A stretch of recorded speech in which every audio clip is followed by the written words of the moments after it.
ya entrados en la primavera, pero nos volvieron unos días medios invernales, hasta con algunas gotitas, así que será bueno para algunos y volvió algo de frío. Em, Estamos esperando la llegada de nuestro conductor, así que se nos va a integrar en un momento. Sí, estoy en presencia de un invitado, pero antes del invitado solamente comentarles una noticia de preocupación que siempre hemos tocado en este programa, y es sobre la urgencia del tema constituyente, que ustedes entenderán que se nos acerca el 18 de octubre, que fue parte del inicio del proceso hace 3 años atrás, de un proceso que no terminó. Y hoy día estamos en una etapa como stand-by y buscando noticias o informándome un poco sobre el tema. Em, Me sorprende que no haya la capacidad en Chile hoy día a nivel político de tomar acuerdos, y se está creando una mesa paralela que se llama una coordinadora paralela. Esta está acusando a la actual, ¿no es cierto?, o a lo que se está intentando acordar, de exclusión, y que se están tomando muchos acuerdos entre cuatro paredes. Solamente decirles que me preocupa el tema de que estamos en un país en que no logramos acordar las cosas importantes y que seguimos mirando al país como los unos y los otros. Solamente un comentario de entrada. Vamos a hablar de cosas más agradables hoy día, por eso está nuestro invitado con nosotros. Es el profesor Juan Pablo Astorga, Juan Pablo Astorga del Río. Siempre decimos un invitado de lujo que les traemos acá para la conversación. Él es arquitecto, formado en la Universidad Católica de Chile. Tiene un magíster en desarrollo urbano en el London School of Economics. Es candidato a doctor en desarrollo urbano en el University College of London, y hoy día profesor jornada en arquitectura en nuestra casa de estudios. Le gusta mucho enseñar y también articular proyectos, todo lo contrario de lo que hace nuestro Congreso. Siempre está ahí buscando, ¿no es cierto?, cómo desarrollar y vincular nuestras carreras con la sociedad. Así que también es subdirector de la revista Diseño Urbano más Paisaje. Así que con esa pequeña presentación, Juan Pablo Astorga, muy buenos días y bienvenido al programa. Muchísimas gracias, estimado Uwe, y muy contento de estar aquí nuevamente y compartir con ustedes. Gracias, Juan Pablo. Mira, hoy día íbamos a conversar un poco del tema. Hasta tengo un librito aquí que dice no estacionar, ¿no es cierto? Y este librito habla de qué hacer con los edificios que podrían quedar obsoletos en el centro de Santiago, ¿no es cierto?, y que son de estacionamiento. Pero íbamos a comentar un poco algo que sucedió el día viernes, en que Santiago se festejó el Parking Day, que traducido un poco a nuestro idioma es un día sin automóvil, y de parte del Ministerio de Transporte, ¿no es cierto?, se logró liberar una calle, que es la calle Agustinas, en un tramo, ¿no es cierto?, en el cual se cerró para los autos y tampoco hubo autos estacionados. Y dentro de ello hubo varias organizaciones sociales que colocaron en el lugar de los estacionamientos, donde normalmente está lleno de autos, algunos stands, algunos lugares, ¿no es cierto?, de convivencia. Y la verdad que tuvimos una experiencia muy bonita, porque la universidad también participó ahí, se había conseguido un espacio y hicimos lo que llamamos un aula abierto, y también pusimos unos pizarrones ahí como para que la gente pueda expresar su parecer con esta experiencia. Así que yo sé que, Juan Pablo, por ahí nos visitaste, así que ¿qué te parecen estas iniciativas? Muy bien, la verdad, lo encontré extraordinario que podamos celebrar algo tan importante como repensar un poco el tema de la movilidad, ¿cierto? Aquí en las ciudades de Chile. y cómo hacerlo más humano, más amable, pensar en algo más que no sea solamente la monomovilidad que el auto, ¿no? Un poco de esas cosas yo veo celebrando en ese día del no auto.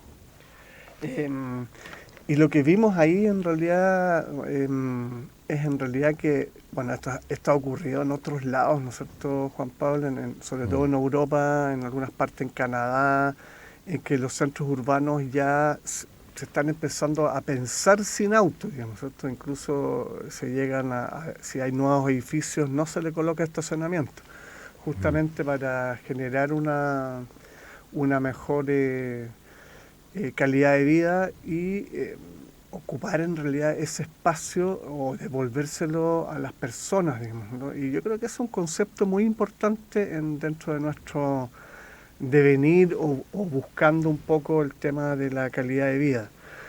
Em, y cuando uno observa en realidad lo que se puede hacer, ¿no es cierto?, en el espacio de una calle que no está llena de autos, en realidad son muchas actividades. Empezando también por incorporar en lugares en que hay muchos edificios, hay mucho cemento, mucho asfalto, algunos espacios verdes, por ejemplo. Nosotros llevamos ahí algunas macetas con algunas floras, ¿no es cierto?, que ocupan muy poca agua. Y también fue parte de la experiencia que les mostramos un poco a las personas que nos visitaron. Aquí le vamos a dar los buenos días a Alejandro. Él también anduvo por ahí, incluso estuvo haciendo unos ejercicios ahí porque como estuvo el Ministerio del Transporte, tenían un simulador de manejo, digamos. Ahí él puede traspasar la experiencia que fue bien bonita. Buenos días, Alejandro. Gracias, maestro, ¿cómo están? muy bien, Aquí gracias. yo, aquí llegando un poquito atrasado, pero bueno, cosas de la vida. Sí, bueno, la verdad es que la experiencia es súper buena, pero me gustaría que fuera para siempre. Mm, Yo cerraría el centro de Santiago completamente peatonal y creo sí. que sería, que no estamos inventando nada, digamos, sino que es una experiencia en la cual hay países que tienen justamente este tipo han tomado este tipo de decisiones y la verdad es que funciona bastante bien. O sea, un centro peatonal, la verdad es que otorga mucha más posibilidad a las personas. eh, y además que el acceso a nuestro centro es por transporte público. Si estamos rodeados de estaciones de metro, entonces no habría ningún tema ahí que pudiéramos ver. El otro día hicimos el ejercicio en un curso que hago, un taller de ingeniería vial, y nos pusimos a soñar ahí con los estudiantes, pues. Y bueno, lo primero es que les pareció una idea súper buena, ¿ya? Que ellos en general apoyaban el tema. Pero claro, y vimos qué cuestiones teníamos que habilitar justamente para que esto se pudiera hacer. Pues entonces también hay que habilitar accesos vehiculares para los vehículos de emergencia, camiones de la basura, vehículos que puedan transportar mercancía, digamos, todo eso que en otros países se haga, digamos. Así que sería bastante bueno, pero fue bonito ver a alguna autoridad en bicicleta. Nosotros no anduvimos en bicicleta, maestro, pero sí habían algunas actividades de gobierno y de la región andando en bici, que fue Y bastante bonito ver eso. Y el tema del simulador de la micro, que fue muy bueno. Yo creo que nunca más voy a hablar mal de un conductor de micro porque la verdad es que es sumamente complicado Mm, el asunto. No imposible, pero es súper distinto, sobre todo en temas de visibilidad.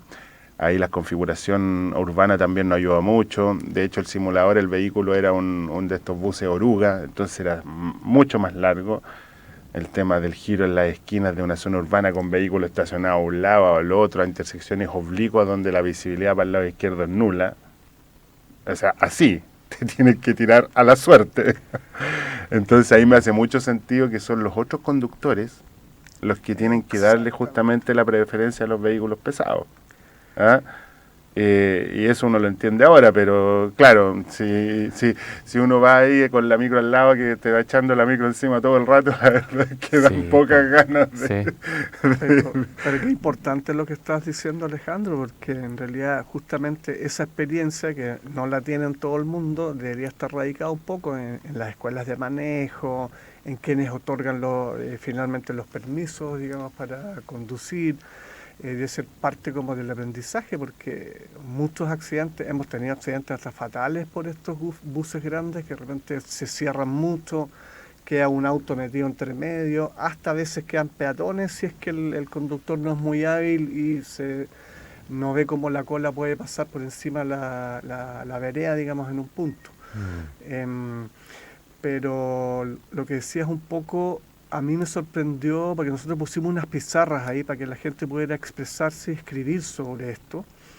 Y uno ve que al final la gente sí tiene que aportar, tiene que decir, y en un nivel yo diría que bien sorprendente, porque hablaron, por ejemplo, si vamos a sacar los autos del centro, mejoren, así como casi un clamor, mejoren el transporte público, ¿no es cierto? Correcto. Denle más seguridad a las bicicletas, ¿no es cierto? Generemos la cultura de la bicicleta, pero de verdad, ¿no es cierto? Con buenas escuelas, eso quedó plasmado ahí en las pizarras que teníamos puesto en nuestro stand, en nuestro espacio ahí de convivencia. Y fue bonito como algunos peatones, ciudadanos, de repente se incorporaron porque una parte del stand que teníamos ahí era un aula abierta, ¿no? Se hizo una clase de taller. Y entraron algunos a opinar ahí sobre lo que se estaba haciendo. Entonces, esto para nosotros, ojalá que se repita y también estamos con la idea ahí de hacer algunas aulas abiertas en nuestro Parque Almagro. Sí, como te digo, como experiencia bien, pero yo agregaría otra cosa, maestro, más allá de la comunicación formal, es ponernos en otros temas de educación un poquito más, o sea, la educación formal me refiero a especialistas, pero sí meterlo esto en la educación formal, por ejemplo, escolar. Sí. Porque esto del convivir y de la convivencia nuestra en las calles, digamos, tiene que ver con eso, con ese tipo de convivencia. Y después incorporarle justamente los otros elementos propios del uso de la bici o del uso del vehículo, de la misma convivencia vial. Creo que la formación en esto tiene que ser un cambio cultural, porque en el fondo hoy día tenemos lo que tú dices, o sea, hay escuelas de conductores, digamos ahí, o sea, el simulador que vimos, la verdad es que funciona bastante bien. Pero sin duda el tú a tú, el saber convivir, el saber respetar el espacio del otro, el saber que el espacio público es un espacio común, que todos tenemos que compartirlo, cuidarlo para que sea un espacio agradable. Las escuelas de conductores nos enseñan eso, ¿eh? Y si lo enseñaran, no sé si a los 18 o 20 años es tiempo todavía como para aprenderlo, siendo que cuando tú sales te encuentras con una selva, digamos, en los cuales todos pelean por su propio espacio, nadie te deja pasar. Entonces ahí hay un tema, creo que deberíamos enfrentarlo de una manera más como país y de un punto de vista más cultural que del punto de vista o sea, no solo del punto de vista de la educación formal en cuanto a las escuelas conductores, sino del punto de vista del saber convivir, de tener un habitar un poquito más feliz en nuestras calles Totalmente de acuerdo, lo hemos conversado hartas veces aquí en el programa, que nos falta un poco esta empatía con los otros, y sobre todo cuando se trata de ocupar el espacio público, ¿no es cierto? Con distintos métodos de transporte, el saber utilizarlo. Lo conversamos mucho desde el jardín infantil, ¿no es cierto? Que en otros lados hay experiencia que se empieza a enseñar, empieza a haber un respeto mutuo distinto. De verdad nos falta avanzar en el tema, pero nos quedamos que por lo menos... Yo también digo, ojalá haya 3, 4 o todos los días son de Parking Days, ¿no? Seguro. Si llegamos a eso, vamos a haber construido otra ciudad, digamos. Seguro. Bien, ¿te parece si hacemos una pausa musical, maestro? Vamos con nuestra primera pausa musical para después entrar de lleno el tema con nuestro invitado. Bueno, homenajear también a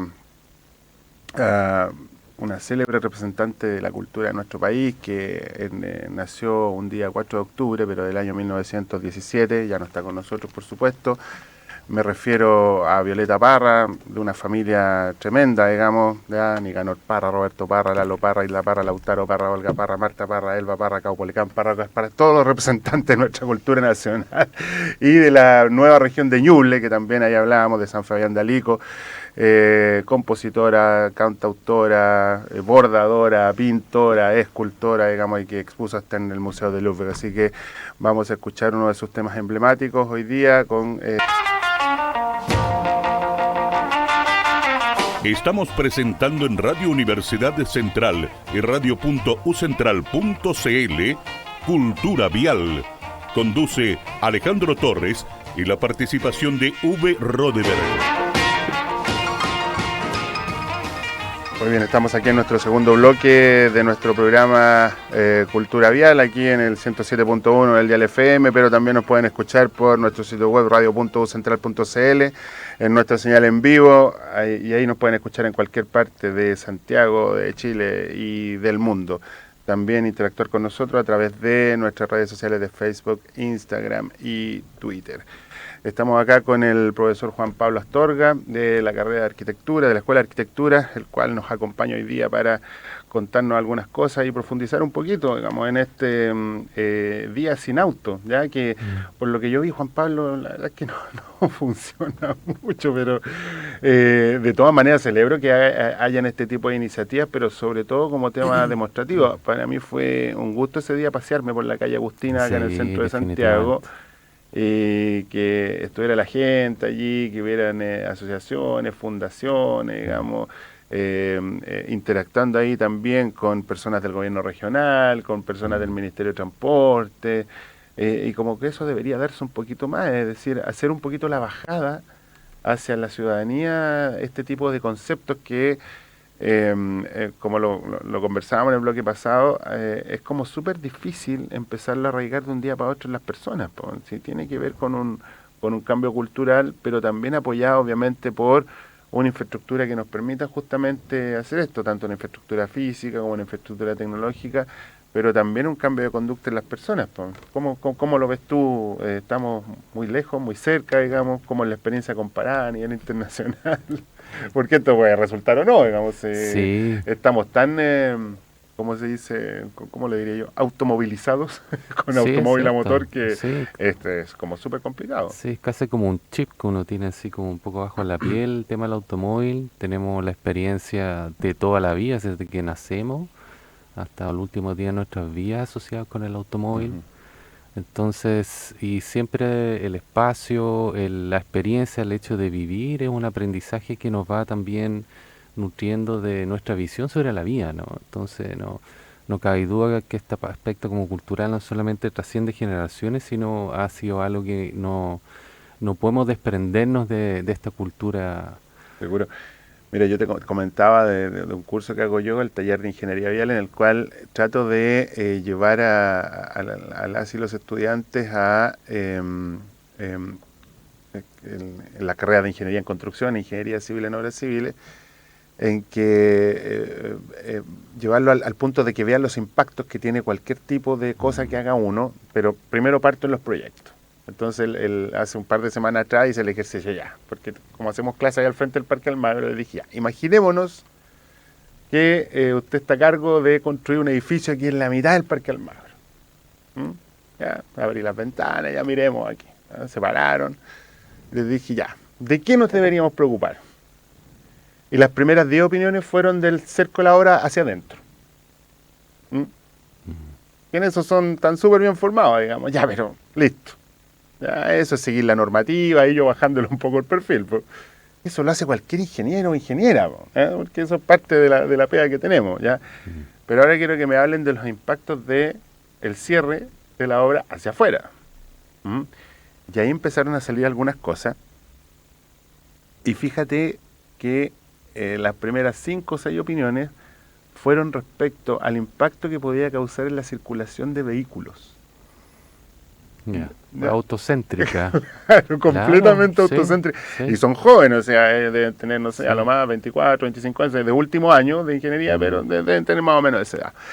Entonces, y claro, y ahí concluí, ¿se fijan? ya, que estamos todos más o menos seteados para Claro. preocuparnos del automóvil. Yo les decía, no se preocupen de los vehículos, si los vehículos ya tienen su infraestructura puesta, ¿ah? Que es la Sí, está calzada. asegurado. Sí, po. ¿Ah? Y ahí Sí. como que les, pum, como que les hizo así el cerebro y ahí empezaron a hablar de la gente, del ruido de los edificios, del polvo en suspensión, de que se iba a generar congestión vehicular, pero ya no preocupaba los vehículos, sino que ese tipo de congestión iba a generar otro tipo de externalidades, pero ahí nos pensamos a preocupar ya de las personas a pie, las personas de a pie, y como que ahí les hizo sentido el ejercicio. Pero a mí me hizo mucho sentido lo que te comentaba y lo que comentabas tú, que tenemos un pensamiento autocéntrico y que Sí, estamos seteados sí. para el auto. Entonces, no es fácil, po. No, para nada. Y recuerdo que hicimos un taller una vez, que era regeneración urbana post-estallido, de taller 8 el semestre antepasado. Y fuimos a ver cómo se movía la gente alrededor de la Plaza Dignidad, del entorno, ahí, entre que estaban buscando los lugares para hacer taller. Y descubrimos, por ejemplo, que incluso el vehículo, el peatón y el ciclista, si bien es diverso, tampoco cubre toda la diversidad en términos de movilidad. Entonces Exacto. encontramos personas que llevan su carrito, por ejemplo, de 2 ruedas, otras personas que son los recicladores, por ejemplo.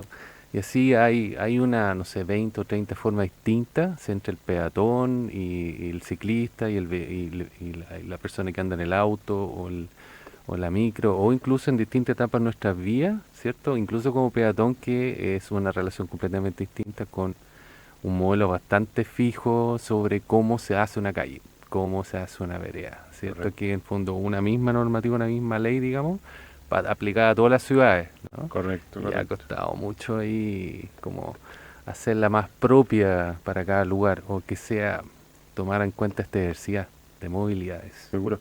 Oye, Juan Pablo, y bajando un poco a tu tema disciplinar, digamos, a la arquitectura, ya que tocaste el tema de los espacios, eh, ¿cuánto influye los espacios y todo el urbanismo presente en las distintas ciudades para poder cambiar estos patrones de movilidad? Porque es darse una vuelta por Santiago Mm. y en 10 kilómetros tenemos realidades completamente distintas, ¿m? Sí, Incluso cierto. menos, ¿ya? Mm. Eh, ¿Cómo ven desde la arquitectura y el urbanismo, un poco y de acuerdo a la experiencia que tú tienes o a la experiencia comparada? ¿Cómo partimos? Porque si bien hay un tema cultural, ¿ah? De por medio, pero no sé, por del tema de transporte que manejo yo, o sea, si no tenemos un transporte público subterráneo y por superficie de calidad, o sea, poco vamos a ayudar, digamos, a dejar el auto en la casa, porque en el fondo la variable más valorada por los usuarios en sus desplazamientos es el tiempo de viaje. Sí, definitivamente. Y una de las cosas que a mí me hace pensar, bueno, ¿qué hago yo que vivo más en la periferia como para poder trasladarme al trabajo que queda aquí en el Parque Almagro, en el fondo? Correcto. Todos los días y claro, hay días que me viene bien el transporte público, pero otros días no puedo desprenderme del auto porque tengo que acceder a servicios que me quedan a 4 comunas en la mañana y a 4 comunas en la tarde, ponte tú. Correcto. Yo encuentro que es re difícil en general poder planificar un acceso adecuado a todas las cosas que debería proporcionar la ciudad y un espacio que tenemos en común, como lo mencionas tú. Entonces, tener como esta mirada de un espacio común genera un diseño completamente distinto a los actuales modelos, ¿ya? Que no solamente están asociados con el aspecto vial, ¿ah? No sirve mucho desplazarse por la ciudad si no tiene interacción como con el interior de la manzana, ¿cierto? Vale. Entonces debería haber, como dice un poco la movilidad feminista también, dar cuenta de cómo vive la gente, el acceso a los distintos servicios a lo largo de la ciudad también, ¿no? Y ser capaz de tener una perspectiva más situada, como lo llaman los antropólogos también, ¿no? Ok, Poniéndose en el punto de vista de los usuarios. ok. Oye, ya que tocaste el tema de género,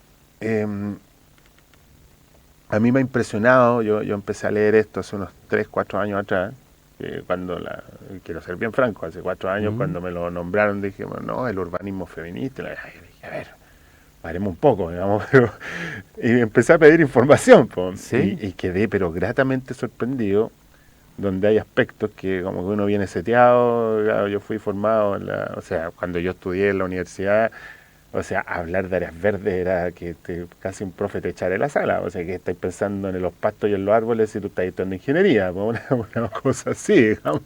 Sí. Cuestión que ahora a través de la vida profesional ya me ha hecho mucho sentido, digamos, y trato yo de presentar todo esto como un sistema integral, ¿ya? Como bien lo dices tú. Y en estos temas de lo que me pasa con estas tendencias que no son tan nuevas, ¿ya? Sino que estaban escondidas por ahí, el hecho de que se sigue hablando mucho, pero en el fondo seguimos igual, o sea, los proyectos se conciben de la misma manera, seguimos pensando en una ciudad muy extendida, seguimos pensando en los mismos patrones. Yo no entiendo por qué las luminarias, ¿ya? Son con tan poca iluminancia, ¿ya? Cuestiones así, ¿por qué los senderos peatonales están solo pensados todavía en adultos? Al mismo Parque Almagro, si una persona en silla de ruedas le hace muy difícil circular por un parque. Porque las superficies de rodado, para cualquier rodado, o como lo decías tú, con los carritos, digamos, se le hace muy complejo.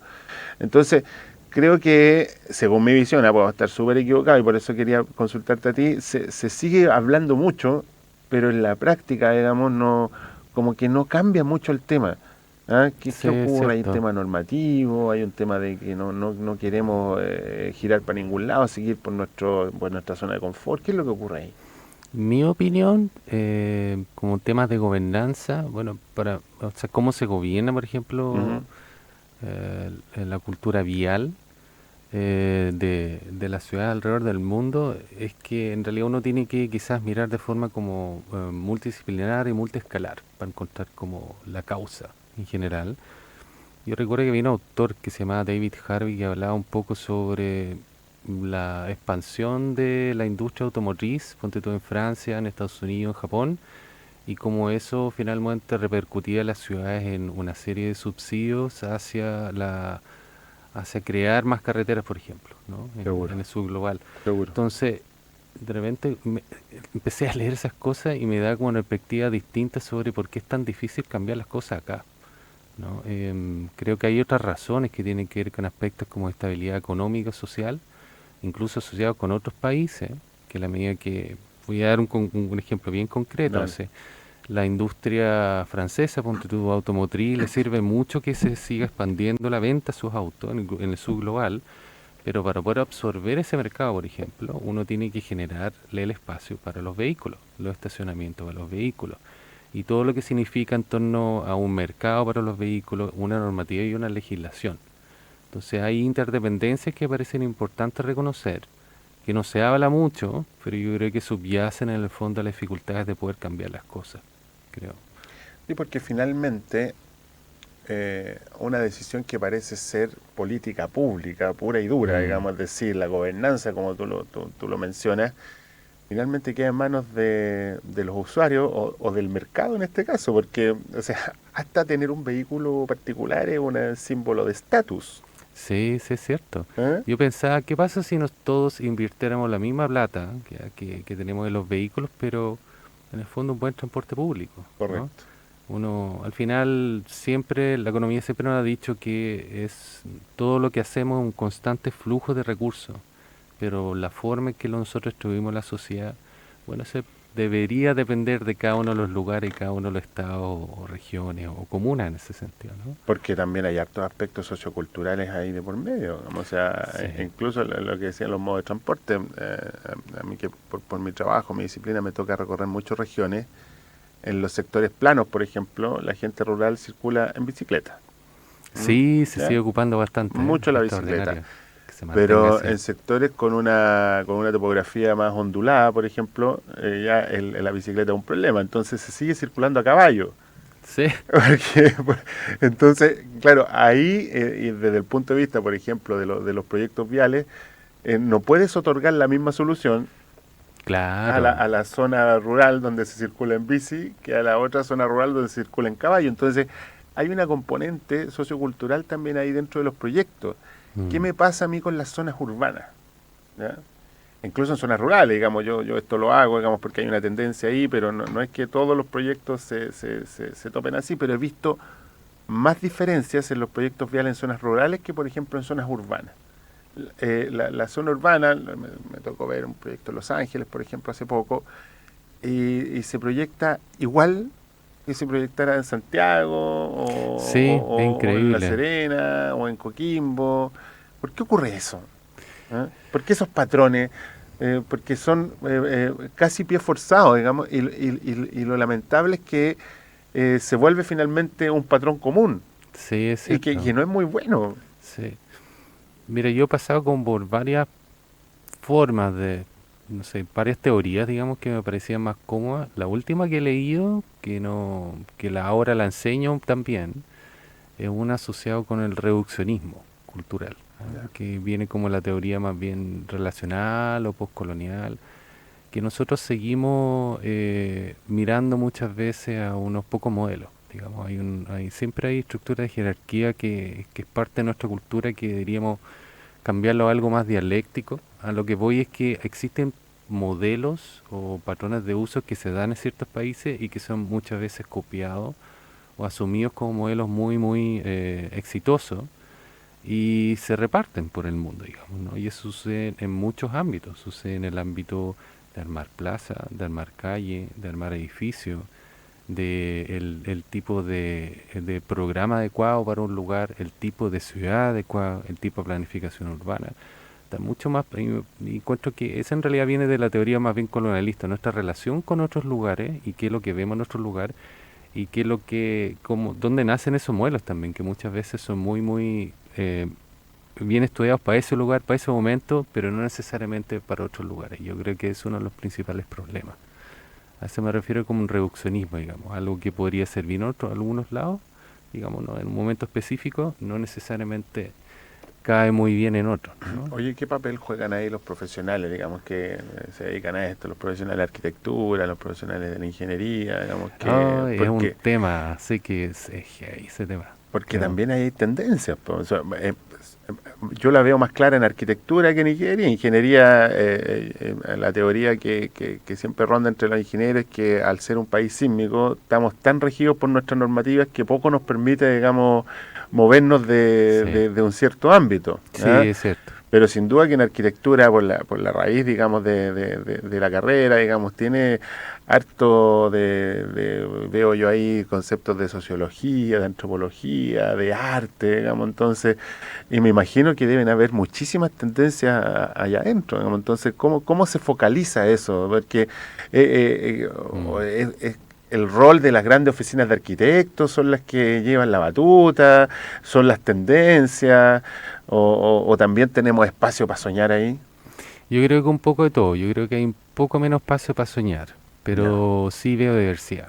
Y ya, doy muy a gusto con eso, por suerte. ya. Mucho más de lo que había hace 3 generaciones atrás, por lo menos, obviamente. Pero 3 décadas atrás me refiero.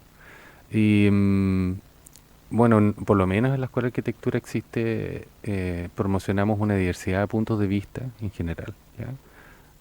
Y también tratamos de que sea un aspecto como dialogante y dialéctica, ¿no? Así que dialoguemos, pero también aprendamos uno del otro. Seguro. Ahora, reflejado en la vida profesional, tú te encuentras con oficinas de arquitectura de distintos tamaños también, distintos niveles de impacto, que también existe en la universidad. Y eso para mí es un aspecto como que es sano. A mí me da como esperanza de que las cosas ahí pueden ir cambiando, ¿cierto? Un modelo menos rígido en ese sentido. No, por supuesto. ¿Y cómo hacemos el vínculo entre esas oficinas de arquitectura, digamos, ya, y los bajamos a la realidad de los proyectos? Porque en el fondo, en algún momento se mete la ingeniería y uno recibe, no sé, pues los planos de arquitectura, Mm, digamos, y lo hace, ¿ya? En ingeniería se puede hacer todo, ya al igual que en arquitectura, digamos, pero el tema aquí son los costos, digamos. Entonces, mm. lo más barato es seguir haciendo cajas de zapatos hacia arriba, ¿m? Sí, Ya, cierto. pero independientemente que queden bien construidos y todo, porque por suerte en Chile se construye bastante bien, digamos, y tenemos experiencia ahí en los terremotos que así lo reflejan. Sí. Pero ¿qué pasa también con este concepto de ciudad? ¿Qué pasa? Porque a mí se Mm, me hace la idea de que seguimos construyendo por partes aisladas. O sea, un ejemplo claro, por ejemplo, es el eje de la Ruta 5 aquí en el centro Autopista Central. ¿Ah? mm, Se elaboró el proyecto, en una oficina X, ya, donde era la faja del proyecto, y se puso el proyecto arriba de la ciudad, casi con forceps. ¿Eh? Sí. Y tú ves, y no hay continuidad, no hay para transporte público, las carreteras son estrechas, casi obligándote a meterte ahí a la autopista, que yo creo que se hizo con ese con ese fin. Divides, digamos, zonas, ¿ya? Los que antes eran vecinos, digamos, ya no lo son. Entonces, ¿qué es lo que falta ahí? ¿Qué es lo que falta para poder tener una ciudad con un funcionamiento un poquito más armónico y donde deje de gusto caminar, por ejemplo? Sí, yo creo que iría directamente a lo que mencionaste, un principio del programa. O sea, es como entender el espacio público como algo que tenemos que compartir. Creo que la manera de proyectar de muchos y colegas, y con todo respeto y el cariño que tengo a mi profesión, que lo quiero mucho, no sé si tienen alternativas, algunas veces sí, pero producen efectivamente objetos que no necesariamente dialogan con su entorno. Bien, muy interesante hablar de costos también, porque si miramos no solamente el costo económico, también miramos el costo Ese es el tema. de la resiliencia o la sostenibilidad de esa infraestructura. El costo En social, tiempo, claro, el costo social. Podemos llegar incluso a casos como el Hotel Buenaventura y en Los Ángeles, ¿no? Que está el sociólogo Edward Soja en su momento hablando, mira, se construyó esto, y a los 30 años le estaban pidiendo al Estado ayuda como para poder transformarlo en algo que les permitiera sostener económicamente ese edificio.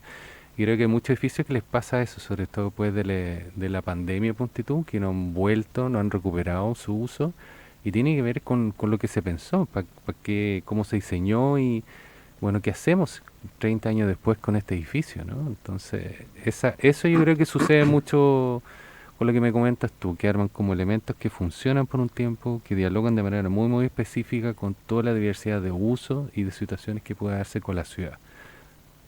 Porque eso es súper relevante lo que tú dices. O sea, en cualquier proyecto de infraestructura, la sostenibilidad en el tiempo del proyecto es absolutamente relevante. Nosotros vemos acá que los proyectos tienen su principio en la idea, el proyecto de arquitectura, el proyecto de ingeniería, el proyecto de las especialidades, todo, y después se acaba el proyecto cuando se termina de construir y empieza la operación del proyecto, cuando en la realidad el proyecto empieza a vivir cuando se empieza a utilizar.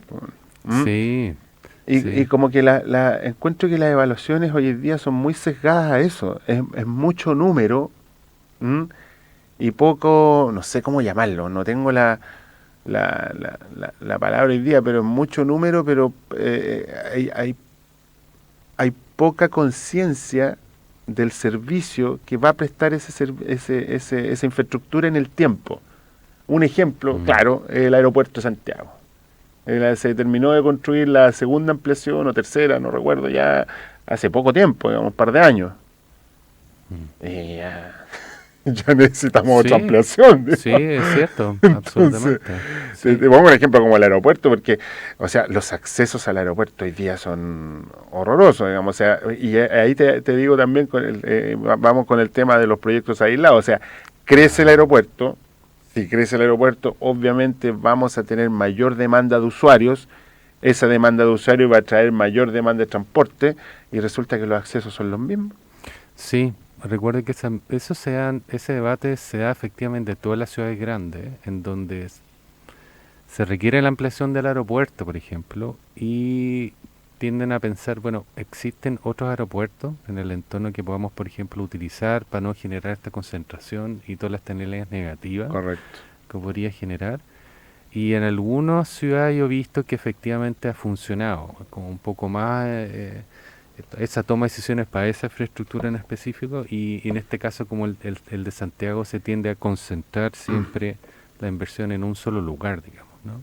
Yo soy más al lineal de repartirlas, ¿no? En general hay que tener cuidado con las mega infraestructuras y sus impactos, ¿no? Porque las externalidades negativas que generan son enormes. O sea, Son incluso enormes. yo recuerdo, yo viví en Madrid al principio de la década de los 2000, cuando fui a hacer mi doctorado, el metro llegó al aeropuerto de Barajas, que debe ser 4 o 5 veces lo que tenemos acá en Santiago, pero no llegó al principio, era una estación nueva, me recuerdo Sí. yo cuando, o sea, no solamente pasa acá, ¿por qué nunca se piensa en eso? O sea, te pongo otro ejemplo, digamos, que me genera mucha preocupación y que creo que vamos a tener el mismo problema, que es el puente sobre Canal de Chacao.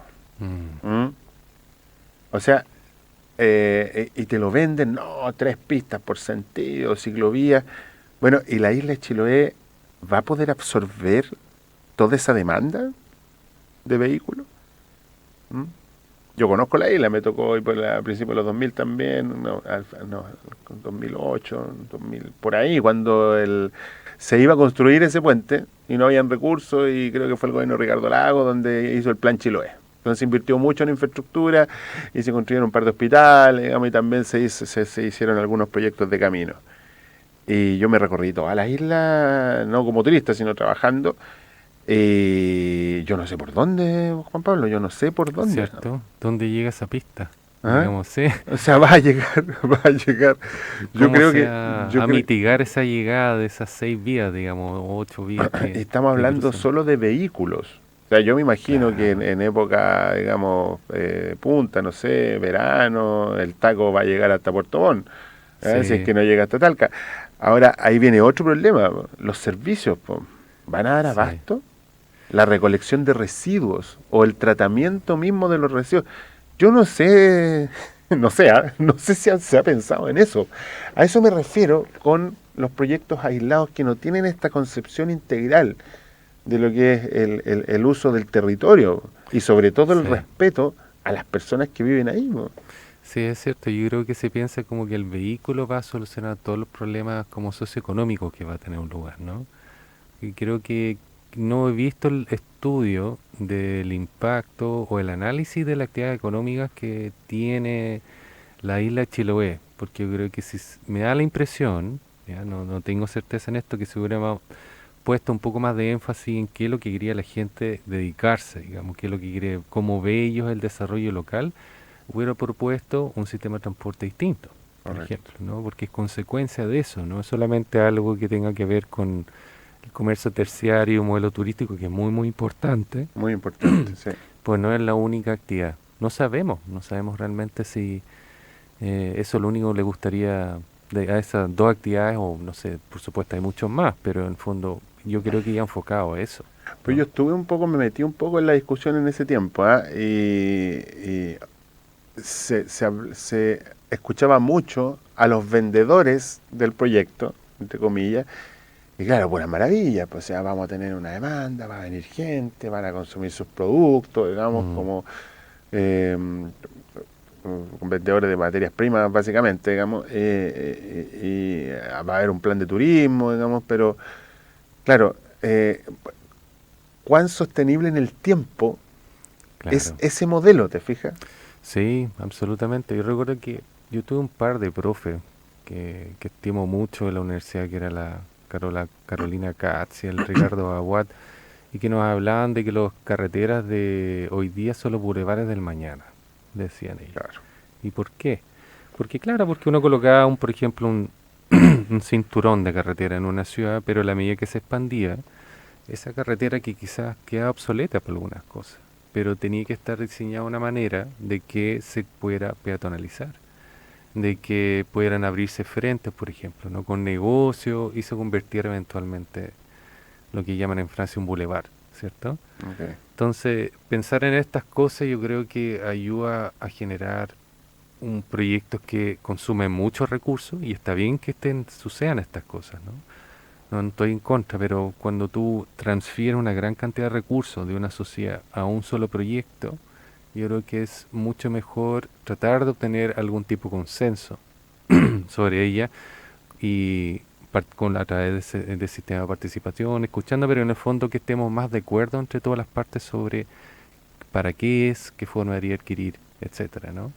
Para que esos recursos de la sociedad tengan más sentido también.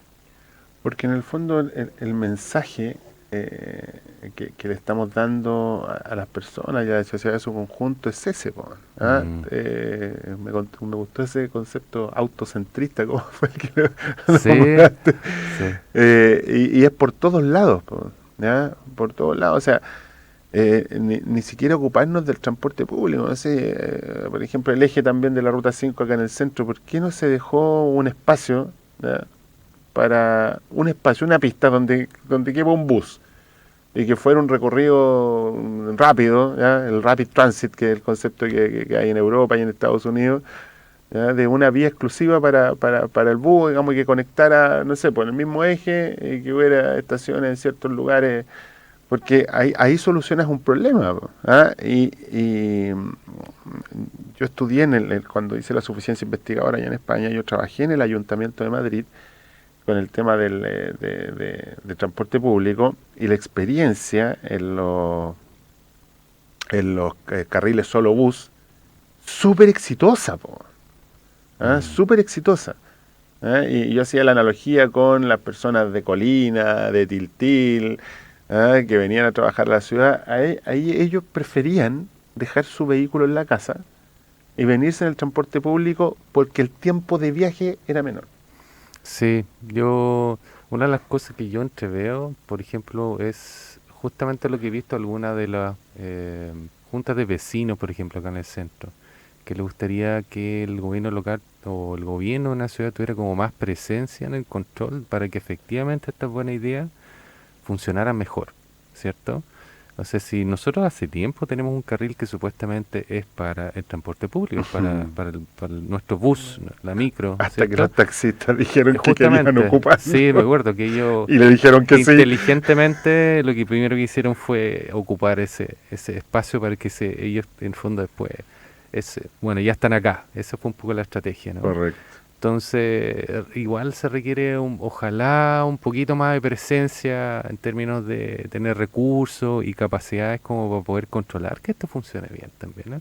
Que no afecta finalmente también nuestro aprendizaje. Si Sin duda. hubiéramos visto que esto funciona mejor, quizás hoy en día la defenderíamos más, por ejemplo. Sin duda, ¿no? sin duda. Porque o sea, todo esto de las vías exclusivas para micro en la ciudad de Santiago no funciona para nada. Sí. Sí, difícil. Aparte que hay un parque automotriz que incrementa cada vez más, por ejemplo, ¿no? Pero ahí está el concepto de autocentrista, porque Sí.